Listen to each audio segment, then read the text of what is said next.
নষ্ট করে ফেলেছে আর আপনি বলছেন আমার দোষ। আমার মনে হচ্ছে আপনি মানসিকভাবে খুব উত্তেজিত, কারণ কিন্তু যদি সে আপনাকে কোনো কথা না বলে ছেড়ে চলে যায়? You are losing your Jannah, sister. আমার প্রশ্ন ছিল, আমাকে বুঝতে হবে না বোন। আসসালামু আলাইকুম ভাই, আমি পুরুষের দ্বিতীয় বিয়ে সম্পর্কে আপনার লেকচার শুনেছি।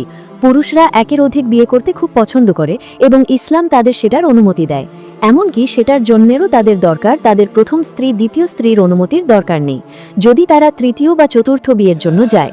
আপনার কাছে আমার প্রশ্ন হলো যে নারীদের মধ্যে ধৈর্য কম থাকে এবং সামাজিক পরিস্থিতিতে যেখানে একটা পরিবার চালানোই খুব কঠিন, সেখানে যখন ব্যক্তি দুটো তিনটে করতে চায়, যদিও তারা জানে তারা তাদের সাথে ন্যায় বিচার করতে পারবে না, এমন অবস্থায় কিছু রাষ্ট্র এটাকে বাধ্যতামূলক আইন করেছে যে পুরুষ সেখানে যাওয়ার আগে প্রথম স্ত্রীর কাছ থেকে অনুমতি নিতে হবে।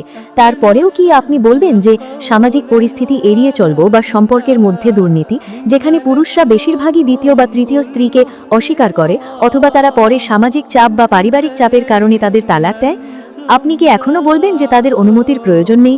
অথবা যদি তারা করে, এই পরিস্থিতিতে রাষ্ট্রের এমন আইন কি ধর্মীয়ভাবে অনুসরণ করা উচিত কিনা?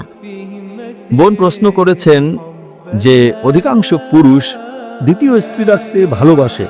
আমার মনে হয় তিনি একটা জরিপ করেছেন, তাই না? আমি এর শিকার। সরি, আমি এর শিকার। না, আপনি যদি ভুক্তভোগী হন, আপনি সব পুরুষকে এক কাতারে ফেলতে পারেন না। আপনি যদি কিছু জিনিসের শিকার হন, আপনি বলতে পারেন না অধিকাংশ পুরুষ, আপনি বলতে পারেন কিছু পুরুষ, সমস্যা নেই, ঠিক? আপনি যদি ভুক্তভোগী হন, আপনি সব পুরুষকে এক কাতারে ফেলতে পারেন না।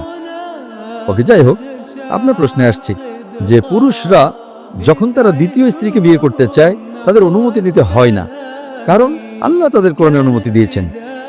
কিন্তু কিছু রাষ্ট্র বলেছে যে তাদের অনুমতি নেওয়া বাধ্যতামূলক হওয়া উচিত। আমার মতামত কি? ইসলামে আল্লাহ কোরআনে সূরা নিসার 4 নম্বর অধ্যায়ের 3 নম্বর আয়াতে বলেছেন, তোমার পছন্দের নারীকে বিয়ে করো 2, 3 বা 4, কিন্তু যদি তুমি ন্যায় বিচার করতে না পারো তবে মাত্র একজনকে বিয়ে করো।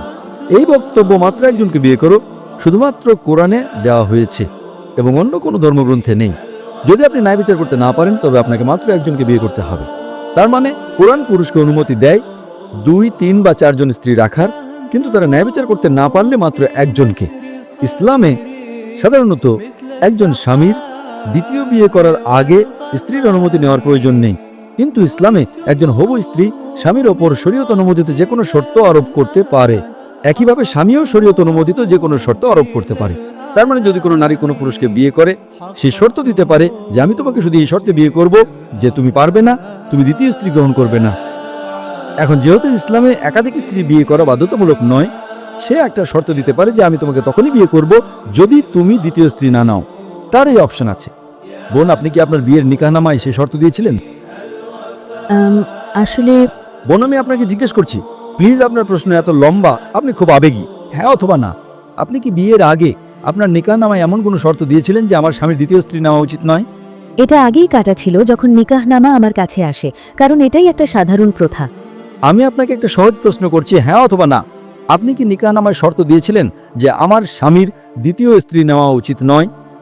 আপনি কি দিয়েছিলেন? আমার কাছে সেটা তারা জানতে চায়নি। দোষকার। আপনি যদি আপনার অধিকারের জন্য না চান, দোষকার তার না আপনার। আপনি যদি ভালো না চান তবে আমিও চাইবো না। আমি জিজ্ঞেস করছি, তার মানে আপনি আপনার ধর্ম জানতেন না, ঠিক না ভুল? আপনি কি জানতেন যখন আপনার বিয়ে হয়েছিল যে আপনি নিকাহনামায় একটা শর্ত দিতে পারেন? আপনি কি জানতেন, হ্যাঁ অথবা না? না। দোষকার আপনার না আপনার স্বামীর? কার? এখন আপনি জানেন? এখন কি আপনি জানেন কিনা বোন? এখন কি আপনি জানেন কিনা? হ্যাঁ, এখন আমি জানি। তার মানে নিকাহনামায় আপনি যে কোনো শর্ত দিতে পারেন, কিন্তু আপনি এমন শর্ত দিতে পারেন না। আপনি আপনার স্ত্রীকে বলতে পারেন না বা স্বামীকে বলতে পারেন না তোমার সালাত আদায় করা উচিত নয়, কারণ সালাত আদায় করা ফরজ। আমি জানি।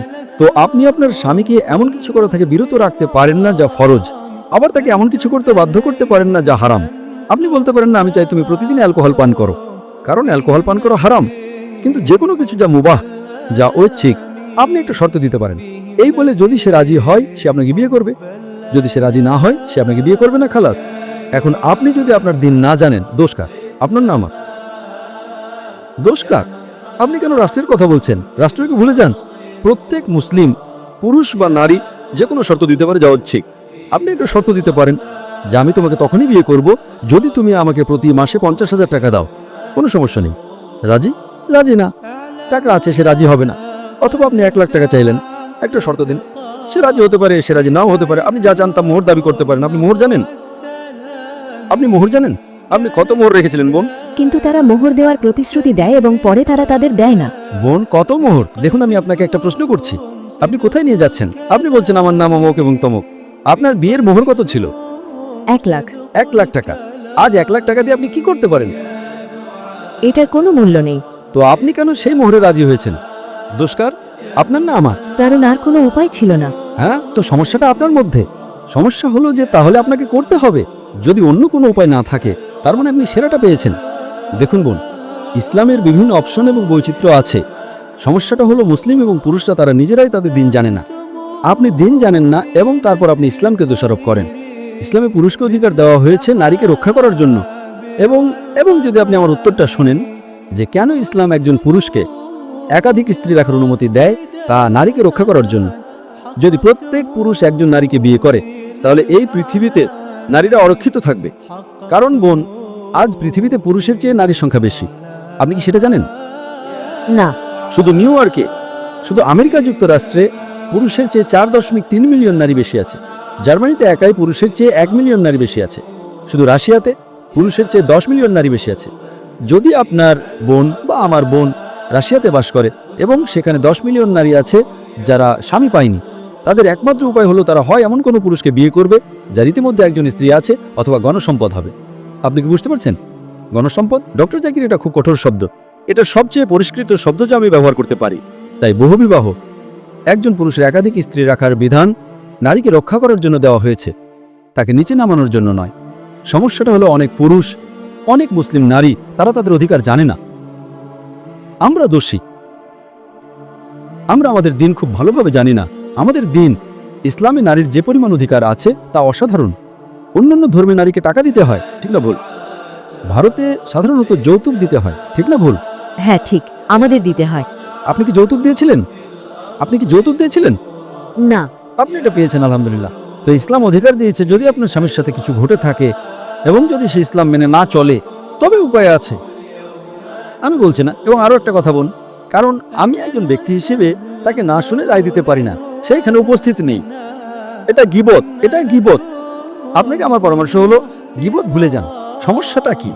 আমাকে একটা কথা বলেন, যদি স্বামী প্রতিদিন বাইরে যায়, বাইরে অন্য নারীর কাছে, যতক্ষণ সে বিয়ে না করে, অধিকাংশ স্ত্রী কিছু মনে করতো না, না না সমস্যা নেই, লুকিয়ে করো, পাবলিক যেন না জানে।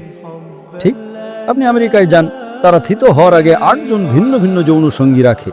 একজন ভালো মুসলিমা বলবে, আমি আমার মুসলিম বোনকে পাবলিক প্রপার্টি হওয়া থেকে আটকাবো, আমি স্বামী ভাগ করে নিতে কিছু মনে করব না যদি সে একজন ভালো মুসলিমা হয়।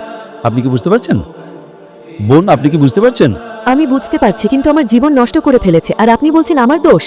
আমার মনে হচ্ছে আপনি মানসিকভাবে খুব উত্তেজিত, কারণ আপনার স্বামী দ্বিতীয় স্ত্রী নিয়েছে। না, এটা ইস্যু নয়। সমস্যা হলো সে তার সম্পর্কের দায়িত্ব নিচ্ছে না। এটাই সমস্যা। এটাই আপনার মাধ্যমে আমার বার্তা যারা এখানে আছে সবার জন্য। দয়া করে যদি আপনারা সম্পর্কের দায়িত্ব নিতে চান, তবে ভালোভাবে নিন, সম্পর্ক ত্যাগ করবেন না। কারণ সম্পর্কের দায়িত্ব না নেওয়া মানে, যখন সে দ্বিতীয় স্ত্রীকে বিয়ে করেছিল, সে কি বলেছিল সে দ্বিতীয় স্ত্রী কিনা? কিন্তু যদি সে আপনাকে কোনো কথা না বলে ছেড়ে চলে যায়, আপনি জানেন না সে কোথায়, সে আপনাকে আপনার হাত খরচ দিচ্ছে না, সে জানছে না আপনি কোন অবস্থায় আছেন, তাহলে বোন বোন বোন এইসব কিছুর কোনো গুরুত্ব নেই, কারণ আমরা অপরপক্ষ না শুনে রায় দিতে পারি না। আপনি আপনার স্বামীর যতই সমালোচনা করেন। পয়েন্ট নাম্বার 1, একজন ভালো মুসলিমের জনসম্মুখে স্বামীর সমালোচনা করবে না। আপনি কি বুঝতে পারছেন? পাবলিক আমাকে চেনে না, পাবলিক সেই লোকটিকে চেনে না। আল্লাহ কোরআনে বলেছেন, ইন্নাল্লাহা মা সাবরিন। নিশ্চয়ই আল্লাহ তাদের সাথে।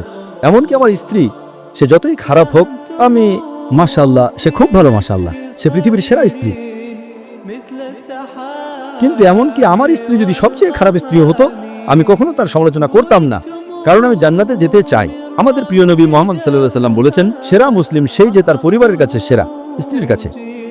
এখন যদি আপনার স্বামী ধারণাগতভাবে ভালো না হয়, আপনি তার সাথে ভালো হন, খালাস। তার বলা উচিত, আমি আমার স্ত্রীকে কত নির্যাতন করছি, তবুও সে আমার প্রশংসা করছে। তার হৃদয় গলে যাওয়া উচিত। হৃদয় না গললেও আপনি জান্নাতে যাবেন। আপনি কি জানেন বোন, আপনি আপনার জান্নাত হারাচ্ছেন। বোন, আপনার প্রতি আমার উপদেশ হলো, জনসম্মুখে আপনার স্বামীর সমালোচনা করে আপনি জান্নাত হারাচ্ছেন। আপনি কি বুঝতে পারছেন বোন? কিন্তু আপনি আমার প্রশ্ন বুঝতে পারেন না। আমার প্রশ্ন ছিল, আমাকে বুঝতে হবে না বোন, কারণ আমি একজন ব্যক্তি হিসেবে তাকে না শুনে রায় দিতে পারি না। সে এখানে উপস্থিত নেই। এটা গীবত, এটা গীবত। আপনাকে আমার পরামর্শ হলো, গীবত ভুলে যান। হ্যাঁ ভুলেছেন? হ্যাঁ। আল্লাহ আপনাকে জান্নাত দিক ইনশাআল্লাহ। আশা করি প্রশ্নের উত্তর পেয়েছেন।